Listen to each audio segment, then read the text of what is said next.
Captain Vijayakanth எங்கே என நள்ளிரவில் வீட்டிற்கு வந்து தொந்தரவு கொடுக்கும் நபர்களால் பரபரப்பு என்ற ஒரு தகவலை பத்தி தான் இந்த பதிவுல நாம பார்க்க போறோம். வாங்க பதிவிற்குள் போகலாம்.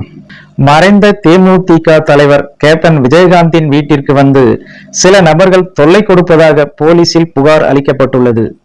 அதாவது தேமுதிக தலைவரும் நடிகருமான கேப்டன் விஜயகாந்த் கடந்த ஆண்டு டிசம்பர் மாதம் 28ஆம் தேதி மறைந்தார். அவரது உடல் கட்சி அலுவலகத்தில் அடக்கம் செய்யப்பட்டுள்ளது.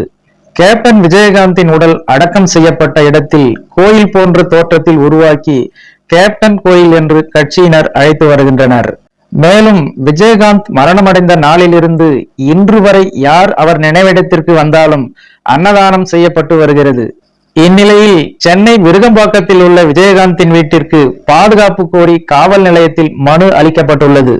நள்ளிரவில் சில நபர்கள் வீட்டிற்கு வந்து கூச்சலிடுவதாகவும் தொந்தரவு செய்வதாகவும் தேமுதிக விருகம்பாக்கம் பகுதி செயலாளர் லட்சுமணன் என்பவர் புகார் கொடுத்துள்ளார்.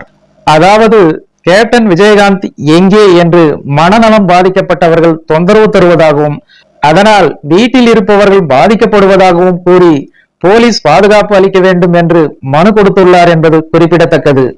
ஓகே ஃப்ரெண்ட்ஸ், அடுத்து வேறொரு தகவலுடன் சந்திக்கலாம். நன்றி, வணக்கம்.